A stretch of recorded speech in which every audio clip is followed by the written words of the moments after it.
Sa aklat po ng Amos, Kapitulo 5, talatang 4, 14 at 15.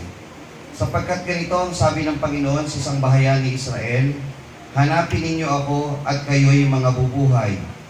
Magsihanap kayo ng kabutihan at huwag kasamaan upang kayo'y mga buhay. Sa gayo'y ang Panginoon, ang Diyos ng mga hukbo ay isa sa inyo, gaya ng inyong sinasabi. Inyong kapuotan ng masama at ibigin ang mabuti, at kayo'y magtatatag ng kahatulan sa pintuang bayan. Marahil ang Panginoon, ang Diyos ng mga hukbo, ay magiging mapagbiyaya sa nalabi Isosel. Pagpapala po sa atin sa muling pagkarinig ng kanyang mga pagkakas. Good morning po mga kapatid. Purihin po ang mahal na Panginoon sa isang mapagpala pong pag-aaral po na ating narinig mga kapatid, na ibibigay po ng hamon po sa bawat isa sa atin. Anong hamon po yung iniwan po sa atin ng Pastor Jun mga kapatid? Sa dami po ng pagsisikap na binigay po ng ating mga manggagawa, gaya po niya, huwag po natin itong sasayangin mga kapatid. Dahil po siya, sa kanya pong edad, mga kapatid, natagpuan po ng ating Pastor Jun yung katotohanan. Yung kung sino po ang tunay na ililigtas ng Panginoon ayon po sa banal na kasulatan. At yun po ang sinashare sa bawat isa sa atin. Na ngayong nandito na po tayo sa pagkakataon na meron tayong kaligtasang tinanggap mula sa Panginoon, panghawakan po natin ito mabuti. Pagsikapan po natin mga kapatid na manatili sa ating sinasampalatayaan ng mga aral na ibinigay sa atin ng Panginoon. Pagsikapan natin na maipahayag din ito sa iba. Pagsikapan natin mga kapatid na manangan sa pangako ng Panginoon na ito na yung kaligtasang ipinagkaloob ng Panginoon na sabi, minsan lamang ibinigay. Hindi katulad po sa ibang pananampalataya, after nito may darating pa daw. Sabi, pagkakataon pa uli. Hindi po, ang Panginoon Jesucristo, minsan lamang pong nagkataong tao, minsan lang siya namatay. Wala na pong darating na susunod na propeta pa uli, o sugo pa uli, o may panibagong Biblia na darating na naman, wala na po, ito na po yun. Minsan lamang ibinigay. Kaya po, pagsikapan natin manatili po sa mga bagay na ito na atin pong tinanggap mula sa Panginoon. Ngayon po mga kapatid, gaya po ng ating mga nakaraang mga serye, at matutunghayan din po natin Pastor Jun yung ginagawa po natin serye dito ng Old Testament books. Ang ating pong mensahe ngayon po ay hinango natin sa, o hindi po hinango, ang mensahe po natin ngayon ay buong aklat po ng Amos.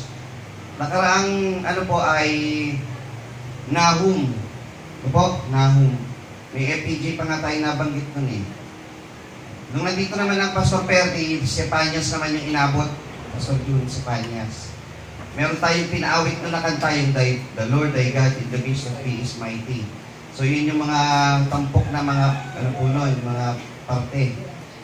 Ito pong Amos mga kapatid, ang ating pong binasa ay nasa 5, 4, 14 hanggang 15. Babasahin po natin ang isa pa po mga susing talata nito bago po tayo magsimula.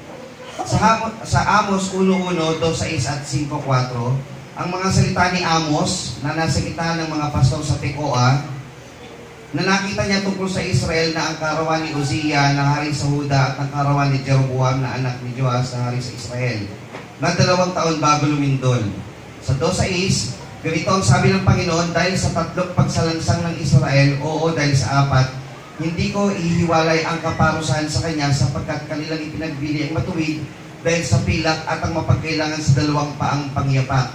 5:4, sapagkat ito ang sabi ng Panginoon sa bayan ng Israel, hanapin niyo ako at kayo'y mga bubuhay. So ating pong mensahe po sa umagang ito, aklat ni Amos. Ang tema po natin, mga aral sa aklat ni Amos. Ito po mga kapatid ay lagi pong mayroong debate sa iba't ibang mga mangaral ang aklat po ng Amos. Hindi lang po hard na debate. Marahil narinig nyo, si Amos po ba ay propeta o hindi? Dahil may mababasa tayo, ang sabi ni Amos, ako'y hindi propeta. Pero pag-aaralan po natin, tapos tingnan natin kung ano po sagot sa kabuuan. At ang sabi po dito, ang salita ni Amos, so ang sumulat po nito ay si Amos, siya po ay taga-Tekoa. Bakit ko po inilagay po yung talatang ito? Yung Tekoa kasi ay nasa Huda, malapit po sa Bethlehem. Pero ang primary na sinusulatan po niya ay ang Israel.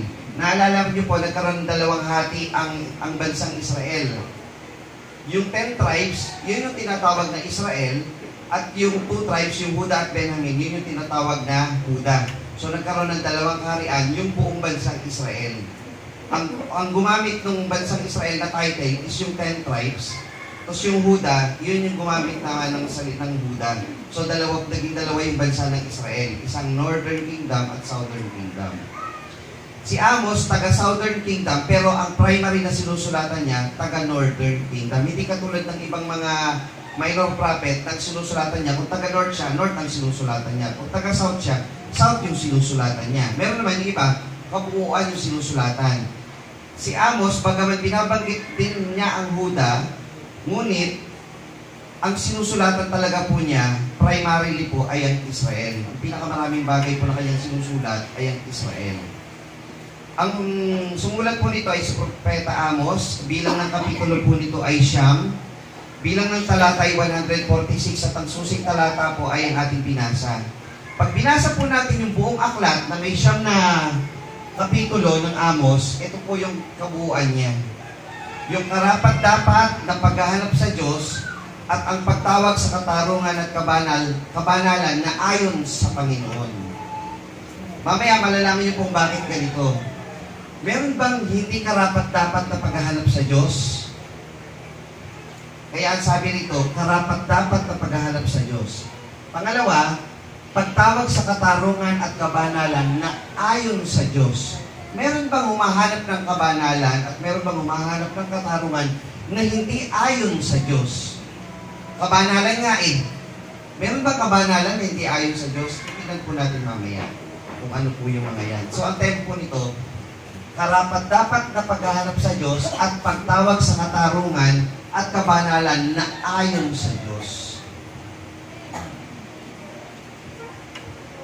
Ayon po sa ating mga napag-aralan na, yung mga puti, natapos na po natin ito, Oseas, Joel, Obadiah, Jonas, Mikas, Nahum, Habakuk, Sipanyas, Hagay. Natatandaan niyo po sa Joel, ang pinakatampok na pangyayari dito ay yung ang Panginoon ay nagsabi na bibigyan niya ang Israel ng maraming balang. Natatandaan niyo yun? Mababanggit po kasi siya dito sa Oseas, ay sa Amos. Dito sa Amos. Pagkatapos ng Amos, ito na po ang huling dalawang aklat sa Lumang Tipan, nakasunod po kasi ng Amos. Hindi po kasi hindi po ito naka-chronological order. Kagaya po ng Jonas, pag binasa nyo, ang kasunod niya na pag-aaral, yung Nahum. Pero may nauna pang aklat sa kanya, Mikas. Dagdag kaalaman po, basahin, pag binasa nyo yung Ikalawang Hari, Kapitulo 12 hanggang Kapitulo 15, nandun po yung kasaysayan na nangyayari sa Amos. Pero hindi na po natin babasahin doon. Ang clue lang po doon, kaya natin nasabi po yun, sabi kasi ni Amos sa chapter 1 verse 1, sa paghari ni Haring Jeroboam. Si Haring Jeroboam, mababasa po natin yung kanyang paghari doon sa Ikalawang Hari 12 hanggang 15. Na si Jeroboam, isang magaling na hari, matapang, maraming pinabagsak na mga kaharian upang maging matagumpay ang Israel, yun nga lang siya ay masama. Magaling siyang manakop, magaling siyang general, magaling siya sa strategy, pero pagdating sa kabanalan, hindi po. Hindi siya mabuti. So, dun po sa panahon na yun, dun sumusulat si Amos. Ngayon, ito po si Amos naman, ayon sa 7, 14 at 15, ang sabi, nang magkakay sumagot si Amos at nagsabi kay Amasias, ako'y hindi propeta.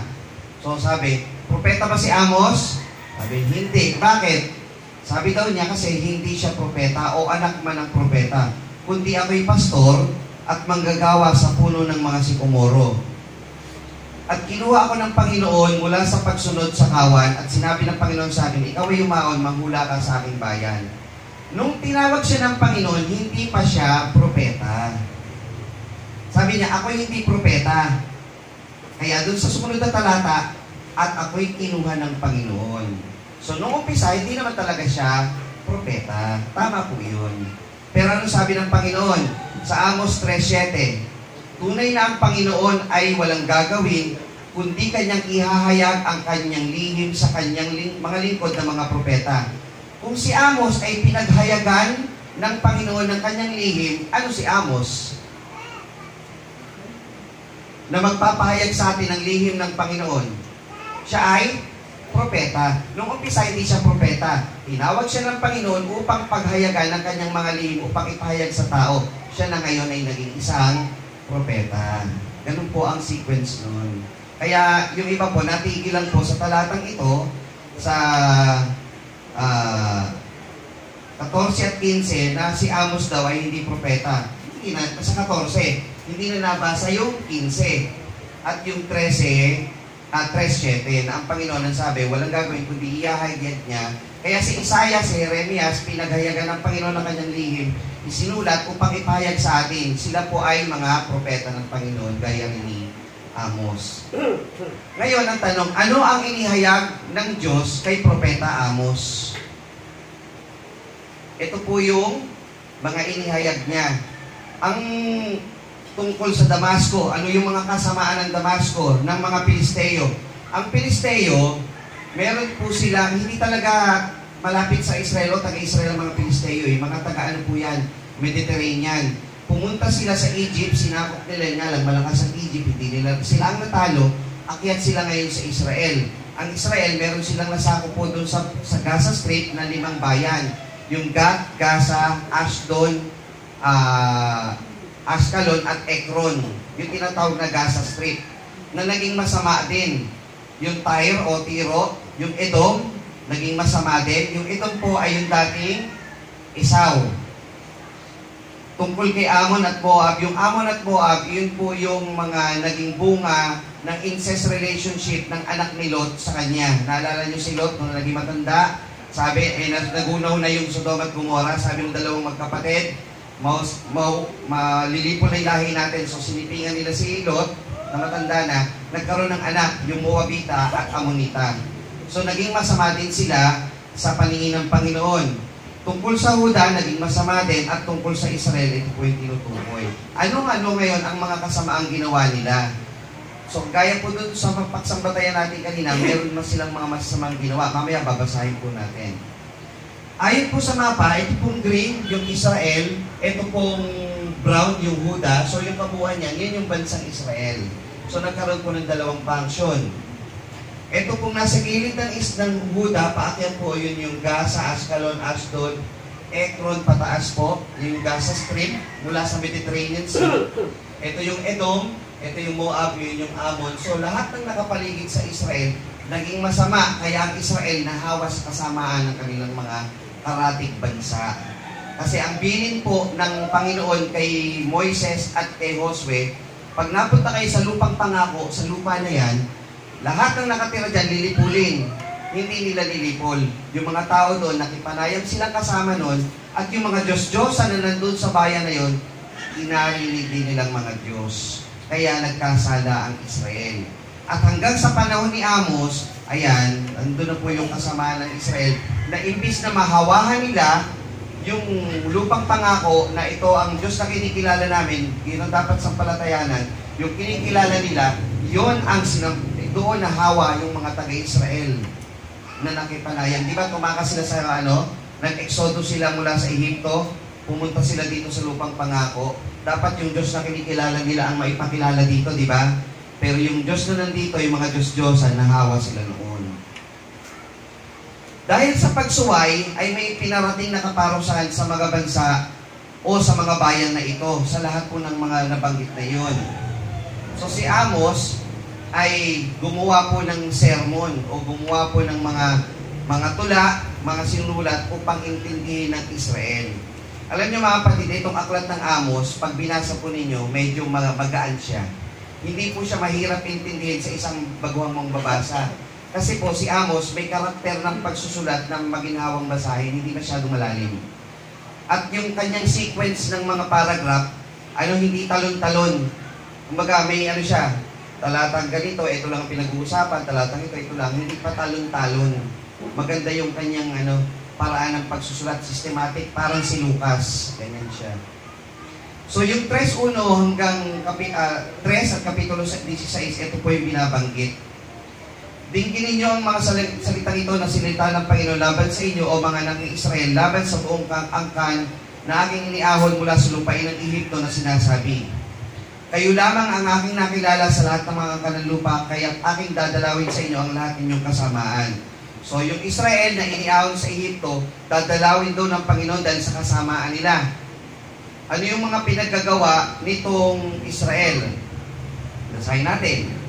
Sapagkat kanilang itinakwil ang kautusan ng Panginoon, hindi iningatan ang kanyang mga palatuntunan, at iniligaw sila ng kanilang mga pagbubulaan ayon sa inilakad ng kanilang mga magulang.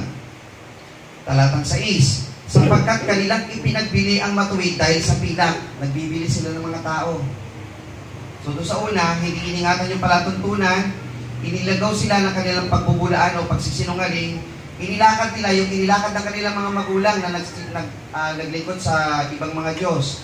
Ipinagbili ang matuwid dahil sa pilak at ang mapagkailangan sa dalawang pangyapak. Dalawang pangyapak is sandals. So itong matuwid, pinagbili sa pilak at ito namang mapagkailangan yung dukha, ipinagbili sa isang pares ng sandals. Gano'ng kasama yun? Tao, palit sandals. Gano'n ang ginagawa ng Israel. Talatang 8, at sila'y nangahiga sa tabi ng mga dambana. Nandun sila sa dambana ng Panginoon. Sa ibabaw ng mga kasuotang sangla. So yung mga tao, nagsasangla ng damit, tapos yun pa yung ginagawa nilang higaan. At sa bahay ng kanilang Diyos ay nagsisiinom ng alak ng mga multa. So yung mga tao, minumultahan nila, ipinambibili nila ng alak habang nasa dambana ng Panginoon. Gano'ng kasama ang ginagawa ng Israel. Ngunit binigyan nyo ang mga Nazareyo ng alak na maiinom. Di ba ang Nazarite vow, kagaya ni Samson, ang sabi, hindi iinom ng alak, ang mga Nazareyo, kagaya ni Juan Bautista, binibigyan nila ng alak. At inuutusan ninyo ang mga propeta na sinasabi, huwag kayong manghuhula. So pinipigilan pa yung mga propeta na manghula. Gano'ng kasama na ang ginagawa ng Israel. So yan po yung mga ginawa nila. Na nag-iimbot ng alabok sa lupa na nasa ulo ng dukha at inililiko ang lakad ng maaamo at ang magama ay sumisiping sa isang dalaga. Tingnan nyo, nag-iimbot ng alabok sa lupa sa ulo ng dukha. So yung dukha, na dyan nakatira, kinakamkaman ng lupa. Yung maaamo, inililiko ng landas, tinuturuan ng masama. Yung mag-ama, may isang patotot na sinisipingan nila. Gano'ng kasama na ang ginagawa ng Israel? Upang lapastanganin ang aking banal na pangalan. O inyong pinasan ang tabernakulo ng inyong hari at ang dambana ng inyong larawan, ang bituin ng inyong Diyos, na inyong ginawa para sa inyong sarili. Gumawa pa sila ng sarili nilang Diyos. Ang bigat-bigat ng kasalanan ng Israel.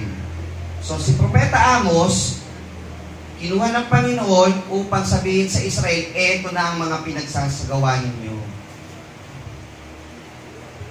Sapagkat hindi sila marunong magsigawa ng matuwid, sabi ng Panginoon na nag-iimbak ng pagdadahas at pagnanakaw sa kanilang mga palasyo. Kaya't ganito ang sabi ng Panginoong Diyos, kaaway ay paririto sa palibot ng lupain at kanyang ibabagsak ang lakas mo sa iyo at ang iyong palasyo ay masasamsam. Binigyan na ng ultimatum ang Israel. Ano sabi ng Panginoon sa Israel na sinabi ng Panginoon kay Amos? Kaaway daw paririto sa Israel. Kaya ang Israel, ano-anong mga bansa ang sumakop? Assyria. Sumunod, Medo-Persia. Tapos, Babylonia. Tapos, Medo-Persia. After Medo-Persia, Greek.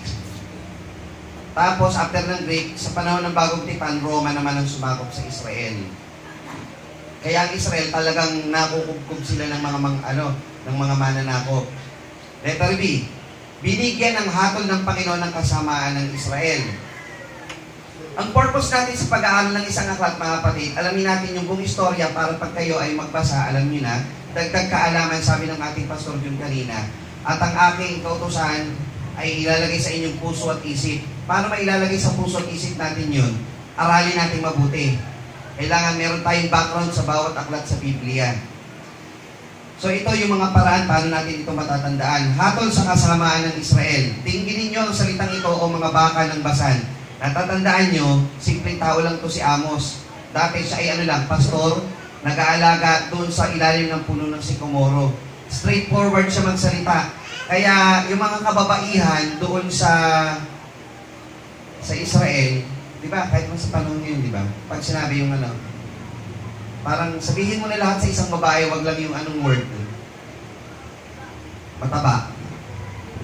Tama ba? Pagka tagal yung tulad reunion kami, wag mo silang sasabihin, ang taba mo, gagalit yun, tagal yun kita kung sino yung babanggitin mo, di ba, sa babae. Ayaw nila yun. Pero si Amos, tignan nyo magsalita. Tingin niyo ang salitang ito, o mga baka ng basan. So yung mga babae sa Israel, kayong mga baka, hindi lang mataba ito, matindi. Yung trabaho niya yung mga talagang mga workings niya Mga fat cows of Basan. Mga baka pala kayo Na nangasa bundok ng Samaria, nagsisipagati sa mga duka, nagsisigipit sa mapagkailangan na nagsasabi sa kanilang Panginoon, dalhin niyo rito at ating inumin. Nanggigipit sila, kinukuhanan pa para mag-inom. At ang Panginoon ay sumumpa sa magitan ng kanyang kabanalan, narito ang mga kaaway ay darating sa inyo. So ito ang hatol ng Panginoon. Ang mga kaaway ay darating sa inyo, na kanilang huhulihin kayo ng mga bingwit o taga-bingwit at ang nalabi sa inyo ng mga pamingwit. At bibigyan ko naman kayo ng kalinisan ng mga ngipin sa lahat ninyong mga bayan at kakulangan ng tinapay sa lahat ninyong mga dako. Gayon hindi kayo nanumbalik sa akin.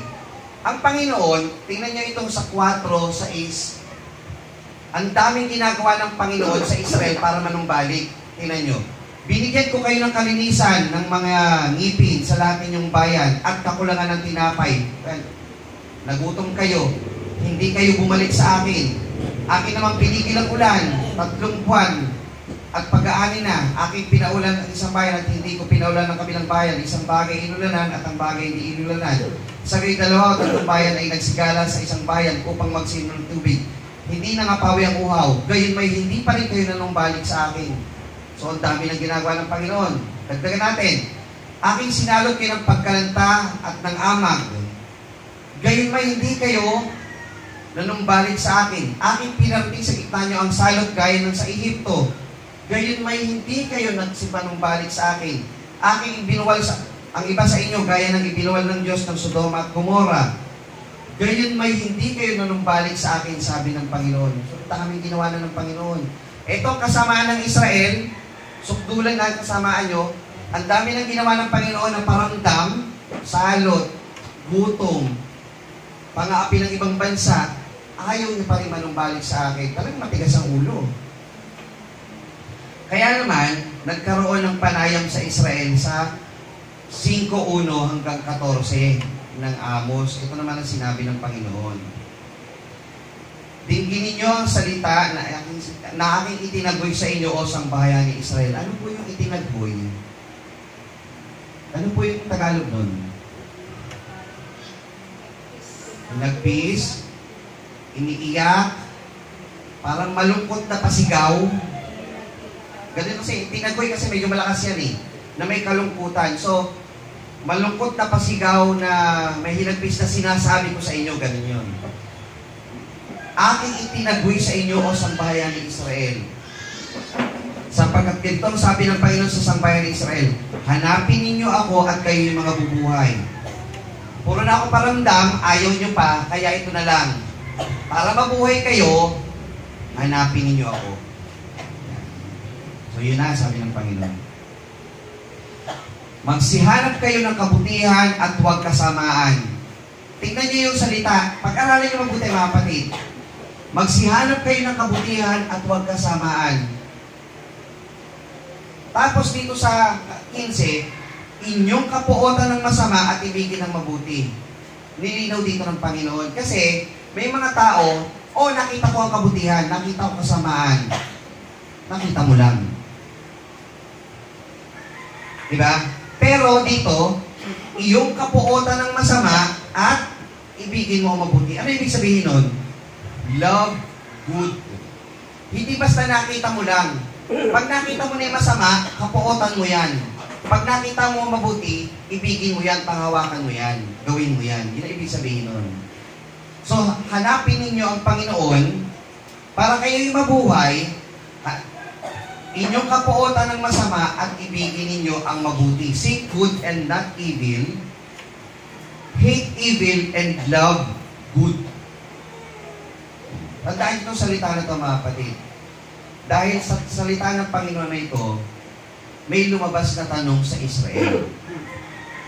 What is the objective moral standard? Ano yung objective moral standard? Ang sabi po dito, sino o ano ang tunay na batayan? Kung ano ang mabuti at masama. Ang problema kasi sa Israel, ganito. Paano mo malalaman kung ano ang mabuti at masama? Dahil sa aklat ng mga hukom, at ginawa nila ang mga bagay na mabuti sa kanilang paningin. So, ano ba yung mabuti at masama? Ano ang basihan ng isang masama o isang mabuti? Bibigyan ko kayo ng clue na mali. Bibigyan ko kayo ng mga sagot na hindi tama. Ito Ito po yung apat. Ano o sino ang batayan kung anong mabuti at masama? Ito po yung apat sa panahon noon at ngayon na mga maling sagot. Number 1, government o law of the land. O laws of the land. Sabi daw, ang mabuti at masama ay nakabase kung anong sinasabi ng gobyerno o ng batas. Tama po ba? Pag sinasabi ng batas, tama o mali? Sa ibang bansa may abortion. Sa Australia, pinagkaasawa ang babae sa kapwa babae, lalaki sa lalaki. Gobyerno yun. Pag sinabi mong walang kapangyarihan hindi mula sa Diyos, kapangyarihan din yun. Tama ba yun? May abortion. Pagkakasal, government din yun. Batas yun.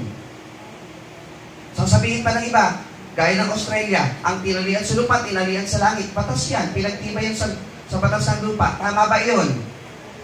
Hindi gobyerno ang basihan ng tama at mali o batas.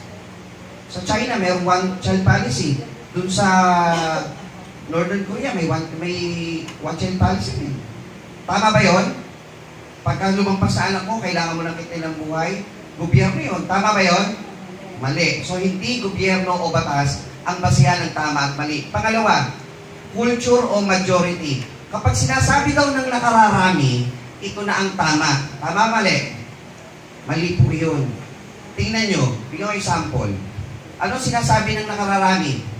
Andito ang Panginoong Jesucristo. Andito si Barabas. Sino dapat pakawalan?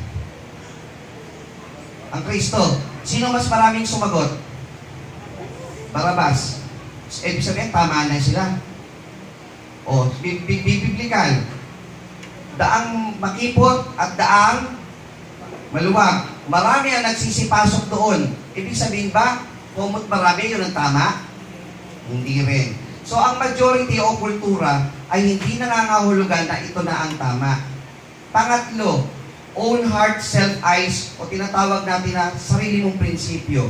Kung ano ang nasa puso mo, sundin mo. Yun daw ang tama. Tama ba yun, mga kapatid? Mali pa rin. Hindi kumot magaan sa pakiramdam mo, tama na yon. Hindi ko, walang nakakita sa'yo, walang nakakarinig sa ibang tao na ginagawa mo ito, tama na yon, hindi pa rin. Hindi ibig sabihin na ginagawa naman ito ng marami. Okay lang yun, tama yun. Hindi po, mali po yun. Hindi po yun ang basihan kung ano ang mabuti at masama. At ang pang-apat, sa panahon ngayon, wala po ito sa lumang tipan. Sa panahon ngayon, sinasabi raw na tama ang isang bagay o mabuti kapag marami kang social media follower o likers. Tingnan nyo yung mga ibang mga vlogger ngayon. Wala naman silang katatayuan sa buhay dati Pero sa sobrang dami at million followers nila, pag sila nagsalita, binibidyohan, ikino-quote, ipinopost dahil sinabi niya, tama yun. Ang dami niyang followers Tingnan, ang dami nang niniwala sa kanya Dami-daming followers niya eh. Yun na ba ang tama at mali sa panahon ngayon? Oo. Pero sa Biblia, tama ba yun? Mali. So, ang apat na ito, ang mga hindi objective moral standard. So, ano daw mga kapatid ang objective moral standard? Kung gobyerno, ang pag-uusapan natin, kung sumunod lang sana ang gobyerno sa kung ano yung prinsipyo ng kauna-unahang pagtatatag nito. Huwag na yung ibang bansa, Pilipinas na lang.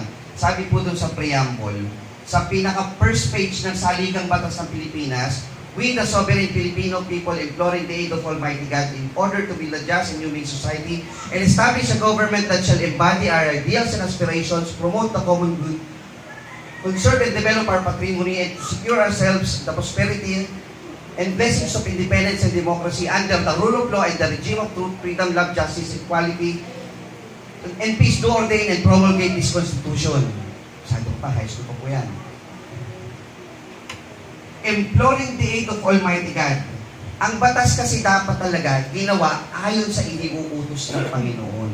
Kung sinusunod ng tao, kung anong sinusunod ng Panginoon, ang ganda ng paglalatag ng batas. Tignan niyo, huwag kang papatay. Saan magaling yun? Sa Biblia yun na. Huwag kang magnanakaw, sa Biblia yun na. Nga lang, dahil sa paglago ng katalinuhan ng tao upang ilusot ang isang bagay, gumagawa ng kaparaanan upang baluktutin ng batas. Nawawala na sila doon sa salitang imploring the aid of Almighty God. So itong apat na ito, is po yan. Hindi yan ang objective moral standard. So dahil hindi maintindihan ng Israel ang kalooban ng Diyos, nagbigay ang Diyos ng 3 pangitahin kay Amos upang maintindihan natin kung ano ba ang objective moral standard. Ano ang basehan ng tunay na kabutihan at kabanalan at katwiran na naaayon sa Panginoon. So una, sa gayoy nagpakita sa akin ng Panginoong Diyos at narito siya'y lumikha ng mga balang. Natatandaan niyo sa Joel, nag-ano ng balang, pero nanalangin si Amos, sabi ng Panginoon, O Panginoon Diyos, sinasamo mo sa iyo, magpagpatawad ka. Hindi kakayanin ng Jacob ito. Sila'y maliit. Ang Panginoon ay nagsisitungkol dito, hindi na mangyayari, sabi ng Panginoon. So unang pangitain, nagpakita ang Panginoon ng balang. Marahil iniisip ng Panginoon, pagka ang Israel ay naghihirap na sa salot na balang, manunumbalik ito sa akin. Pero sabi ni Amos, Panginoon, wag po, patawarin po Israel. Intercede siya, na magitna siya bilang propeta, nanalangin sa Panginoon, wag po. Pinatawad ang Israel, hindi na lang. Pangalawa, ganito nagpakita sa akin ng Panginoong Diyos at narito ang Panginoong Diyos ay tumawag upang humatol sa pamagitan ng apoy at sinupok ang malaking kalaliman at susupukin sana ang lupain. Sumagot si Amos, gagamitin kasi ng Panginoon apoy. So yung kalaliman, tutuyuin yung lupa mawala ng tubig, tutuyuin, susupukin ang lupa. Sabi ni Amos, O Panginoong Diyos, itigil mo, sinasamo ko sa iyo, paano makatatayo ang Jacob sapagkat sila'y maliit? Nanalangin ulit siya. Ang Panginoong nagsisitungkol dito, ito hindi mangyayari, sabi ng Panginoong Diyos. Mga kapatid, malaki po ba nagagawa ng malingan sa panalangin? So, tayo, manalangin tayo para sa ating mga kapatid din sa pananampalataya, ipanalangin natin sila. Kaya, dinidinig ng Panginoon yung panalangin. Ngayon, ito na yung pangatlo. Ito po yung natalakay na rin ng ating pastor yung sumiring. Sa ngayon, ganito siya nagpakita sa akin at narito ang Panginoon ay nakatayo sa tabi ng isang kuta ng pagkayari ay ayon sa pabatong tingga. Yung plumb line. Ano yung plumb line? Hulog.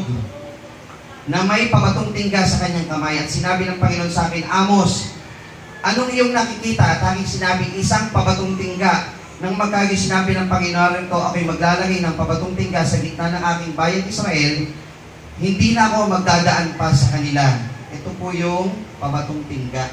So, ang isang karpintero, mason, gumagamit po ng tali o minsan pising sa atin, tapos sa ilalim ng pabigat.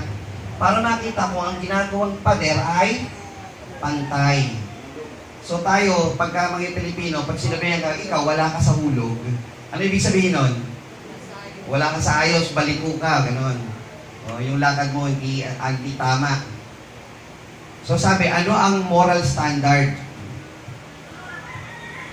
Naglagay ako ng plumb line. Ito ang magiging basihan kung ano ang tuwid. Bakit po mga kapatid? Ano po ba ang kalalagayan ng Israel? O hindi lang ng Israel, ng buong mundo na sa katauhan. Kaya ang Panginoon ay ganito na magsalita. Babasa tayo ng ilang talata. Sa Deuteronomio 32:5, sila'y nagpakasama, sila'y hindi kanyang mga anak, ito'y kanilang kapintasan, mga tampalasan at likong lahi. Sa English, they have corrupted themselves. Their spot is not the spot of his children. They are perverse and crooked generation. Perverse and crooked generation. Mga tampalasan at likong lahi.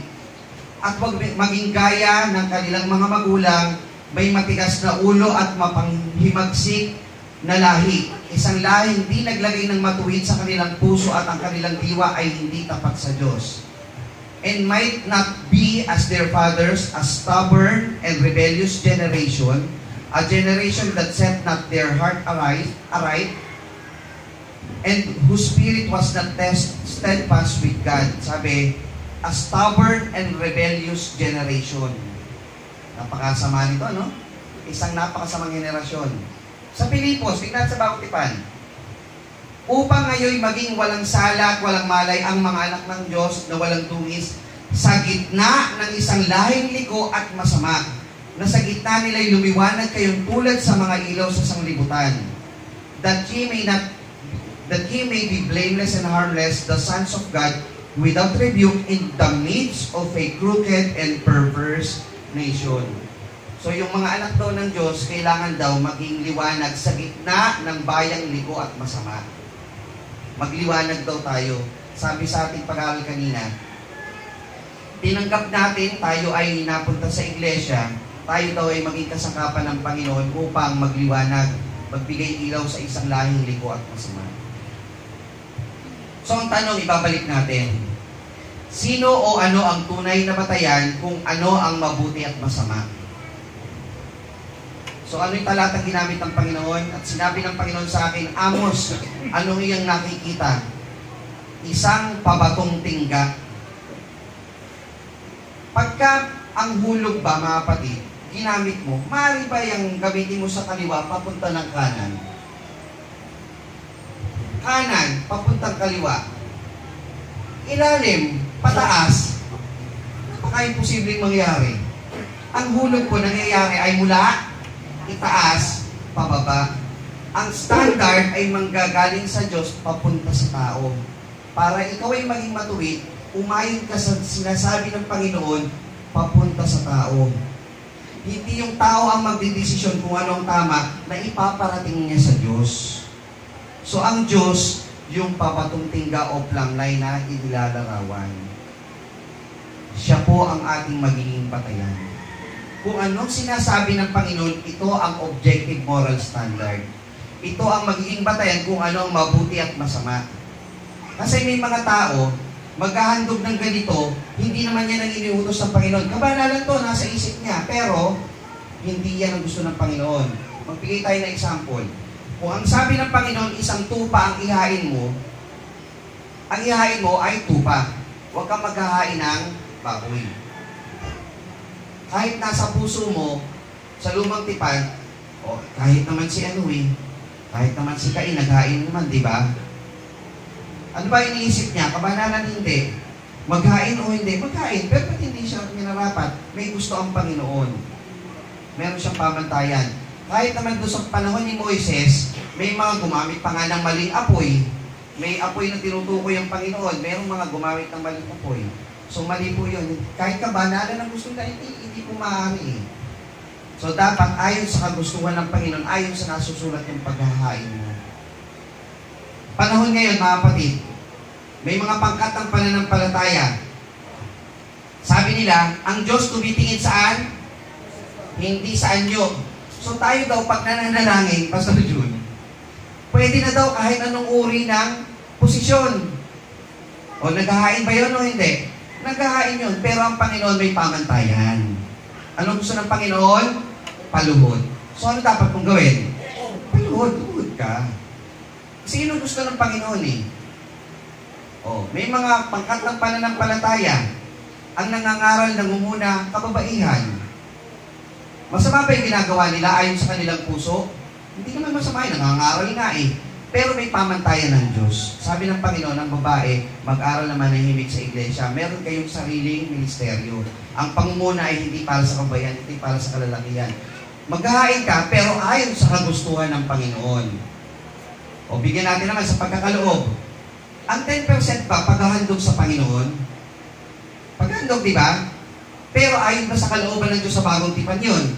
Hindi na. So maghahandog ka, nang ayon pa rin sa gusto ng Panginoon, magbigay ang bawat isa ayon sa ipinasya ng iyong puso.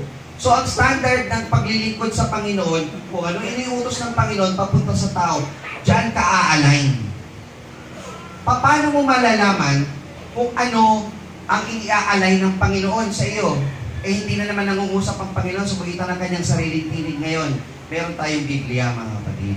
Sa magitan ng Biblia, dito tayo kinakausap ng Panginoon kung anong marapat niyang sabihin sa atin. So, ang plumb line, ang Diyos, ang kanyang mga banal na salita o ang Biblia. Sabi kasi ng Panginoon sa Isaiah 45:21, hindi ko na po binuo yung talata, babasahin na lang natin yung ilang bahagi. Hindi baga ang Panginoon at walang Diyos liban sa akin, isang ganap na Diyos at tagapagligtas, walang iba liban sa akin. Ibig sabihin ng ganap, tuwid, banal, dakila, siya lang. Wala ka ng ibang susundin. Sabi kasi, isang ganap na Diyos at tagapagligtas. And there is no God else beside me, a just God and a Savior. There is none beside me. Wala siyang katabi, wala siyang kasama, siya lang. Sa Mateo 5, kayo nga'y magpakasakdal, gaya ng inyong Ama sa kalangitan na sakdal. So, kanino mo daw i-aalay ng iyong sarili? Sa Panginoong Diyos. Therefore, perfect as your Father which is in heaven is perfect. Kayo'y magpakasakdal na naaayon sa Panginoon. Dahil hindi nakaabot ang tao sa nais ng Diyos na batayan, yun nga lang ang problema. Ang Diyos nagbigay ng batayan. Dito tayo susunod. Nga lang yung tao hindi nakakaabot doon. Sabi kasi, wala kahit isa. Walang humahanap sa Diyos. Ang lahat ay nagkasala nga. Kaya ang Panginoon nagkaroon ng hula tungkol sa kaligtasan ayon sa Amos 8. Yun, nasa kapitulo 8 na tayo. Narito ang mga araw ay dumarating, sabi ng Panginoong Diyos, na ako'y magpapasapit ng kagutom sa lupain, hindi kagutom ng tinapay o kauhawan man dahil sa tubig, kundi sa pagkarinig ng salita ng Panginoon. Darating daw ang panahon na ang mga tao ay mauuhaw sa salita ng Panginoon. Sila'y magsisilaboy sa dagat at mula sa hilagaan hanggang sa silanganan. Sila'y magsisitakbo ng parot parito upang hanapin ang salita ng Panginoon at hindi masusumpungan. Ngayon magpapasakdal na gaya ng inyong masasakalit, hindi masusumpungan. Sa araw na yaon, ito ang hula ng Panginoon, ay ibabangon ko ang tabernakulo ni David na nabuwal. At tatakban ko ang mga sira niyaon at ibabangon ko ang buo niyaon at aking itatayo na gaya ng araw ng una. 9:11, sa huling kapitulo ng Amos, nagbigay siya ng hula. Dahil hindi nakaabot sa katwiran ng Diyos ang Israel, nagbigay ang Panginoon ng hula, ibabangon niya daw yung tabernakulo ni David. Ngayon, saan po natin nabasa yun? Ang Panginoon may itinayo. Mateo 16:18. At sinasabi ko naman sa iyo na ikaw ay Pedro at sa ibabaw ng bagong ito ay itatayo ko ang aking iglesia. Kaya sabi po dito, ibabangon ko, nabuwal kasi. Hindi nga nakaabot sa kaluwalhatian ng Panginoon. So, ang Panginoon, itinayo niya ngayon yung iglesia. Summarize natin. Ang Panginoong Jesucristo na parito ang pagparito ng Diyos, ayon sa laman ng ating Panginoong Jesucristo. Itinayo ng Panginoong Jesus ang iglesia. Ang iglesia, binasa natin sa 5:23 ng Efeso kanina, binigyan ng pangako ng kaligtasan. Ang lalaki ay pangulo ng kanyang asawa, gaya naman ni Kristo, na pangulo ng iglesia na siya rin ang tagapagligtas ng katawan. Sinong ililigtas? Ang iglesia. So ito po yung pagkakaroon ng pagtubo sa kasalanan. So nung namatay ang Panginoong Jesucristo, tinubos niya yung kasalanan ng mga tao. So tayo po mga kapatid na nakalakip sa iglesia na itinayo ng Panginoon, natubos po ba yung ating mga kasalanan? Amen. So ang tao kailangan magsisampalataya sa ginawang pagtubos ni Jesus sa kasalanan. Na ang Panginoong Jesus, napako sa krus, namatay at nabuhay na maguli, doon ka sasampalataya sa Panginoong Jesus. Kasi sabi po doon sa gawa, binasa natin kanina, ito'y kanyang binili ng kanyang sariling dugo. So may panawagan ang Diyos sa tao. Ano yung panawagan ng Diyos? Inyong hanapin ang aking mukha, hanapin ninyo ako. Para kayo'y maligtas, hanapin ninyo ako. Sabi po doon sa talata. So kayo mga kapatid, nahanap niyo po ba ang Panginoon? Ito ang panawagan ng Diyos sa tao. Upang ngayon sa magitan ng iglesia ay maipakilala sa mga pamunuan at sa mga pangyarihan sa sangkalangitan ang kapuspusan ng karunungan ng Diyos. Kung kayo ay nasa plumb line, nasa hulog, nasa tamang katwiran ng Panginoon, ito yung ituturo nyo upang ipakilala sa lahat ng tao, sa mga pamunuan, ang kapuspusan ng karunungan ng Panginoon. Kayo naman ang maghahatid noon. So hindi tayo tatahimik. Tayo ay magpapalakas ng tinig. Tayo ay magpapakita ng ating mga gawa. Ipaliliwanag natin ang ating mga gawa upang makita nila at luwalhatiin nila ang Panginoon. Magiging ilaw tayo ng sanglibutan. So pag kayo ay nahihiya, na ipakilalang kayo ay Kristiyano, kung ako'y kinahihiya ninyo, ikahihiya ko naman kayo sa harap ng aming Ama na nasa langit. Diba? So, kayo po ba mga kapatid, proud na sabihin na Kristiyano kayo? Pinagmamalaki nyo ba sa mga kasama nyo, sa mga klase nyo, sa mga kasama nyo sa trabaho na kayo'y mananampalataya? Dapat ganun mga kapatid.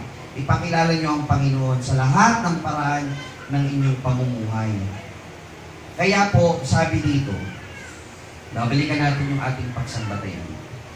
Ang salita ni Amos na sa gitna ng mga pastor sa Tekoa, na nakita niya tungkol sa Israel ng mga karawan ni Uzziah na hari sa Huda at ng mga karawan ni Jeroboam na anak ni Joas na hari sa Israel na 2 taon bago lumindol. Ganito ang sabi ng Panginoon.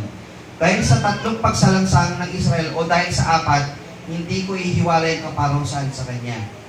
3 beses pinatawad ko kayo sa pang-4, parurusahan ko na kayo. Sapagkat kanilang ipinagbili ang matuwid dahil sa pilak at ang mapagkailangan sa 2 paang pangyapak. So, tingnan nyo, napakasama ng Israel, kaya sila parurusahan. Nakaamba, naka-ready, nakahanda na sa kaparusahan. Pero napakabuti ng Panginoon, ayaw niya talaga ng tao maparusahan. Kaya siya, nagkatawang tao siya na mismo, yung tumubo sa ating mga kasalanan. Kaya ang sabi ng Panginoon sa sangbayan ni Israel, hanapin ninyo ako at kayo'y mga bubuhay. So kung gusto nating maligtas mga kapatid, hanapin natin ang Panginoon. Sa tema natin kanina, ang paghanap ng Diyos, ang paghahanap sa ating Panginoon, tama o karapat-dapat na paghahanap sa Panginoon. Ano yung tama at karapat-dapat na paghahanap sa Panginoon? Ayon sa kanyang standard. Hindi sa standard na itinuturo ng gobyerno, hindi sa standard na itinuturo ng kultura o majority, hindi sa standard na itinuturo ng sarili mong puso, hindi sa standard na itinuturo ng social media, kundi ayon sa standard na itinuturo ng Panginoon upang kayo'y mabuhay. I am the plumb line, sabi ng Panginoon. Naglagay na ako ng plumb line, sumunod kayo sa iniuutos ng Panginoon. Ito po yung tema ng buong aklat ni Amos. Dahil sinusulat niya na tayo humanap sa Panginoon, love good, hate evil. Pag alam mo ng mali, huwag ka nang makipagsubukan sa Panginoon na ito hindi naman kasalanang ikamamatay. Kasi pagka sinabi mo, hindi naman ikamamatay ito eh. Evil nga yun eh. Parang binibigyan mo siya ng katwiran dahil mahal mo. Tama ba yun? Pag masama, hinanapan mo ng katwirang iyong sarili, may pagmamahal ka doon o wala? Meron. Hate evil nga eh. So wag mo nang sabihin, hindi naman to kasalanan ito mamatay eh. Okay lang to. Hindi po ganun yun. Iyon po ay objective moral standard mo lang. Ayon lang yun sa ipinasya ng iyong puso. Kailangan, love good. Sino po ba ang mabuti? Ang Panginoon. Mahalin mo ang Panginoon. Mahalin mo ang tinuturo ng Panginoon sa iyo. Hanapin ninyo ako. may bahid bang masama sa Panginoon? Hanapin ninyo ako. Napakabigat po ng mga kapatid. Hanapin ninyo ako. Kung inyong nanamnamin, sabi ng Panginoon, hanapin ninyo ako at kayo yung mga bubuhay. Kung gusto nating maligtas, sa Panginoong Diyos tayo tumingin. Sa Panginoong Diyos tayo mamalagi. Kung ano tinuturo ng Panginoon, yun ang panghawakan natin, yun ang iyakapin natin. Yun ang ipamuhay natin upang tayo maligtas. Kaya po dito mga kapatid, sapagkat ganito ang sabi ng Panginoon sa sangbahayan ni Israel, hanapin ninyo ako at kayo'y mga bubuhay. At ito po ang kabuuan na aklat po ni Amos sa bawat sa atin. Nawa po mga kapatid, ay may natutunan po tayo muli sa isang aklat po muli ng 5 tipan, ang aklat po ng Amos. Muli, pagpapala po sumatin sa muling pagkarinig ng kanyang mga banal na salita, tayo po'y sama-samang tumindig, gawin po natin ang kinapangalanan.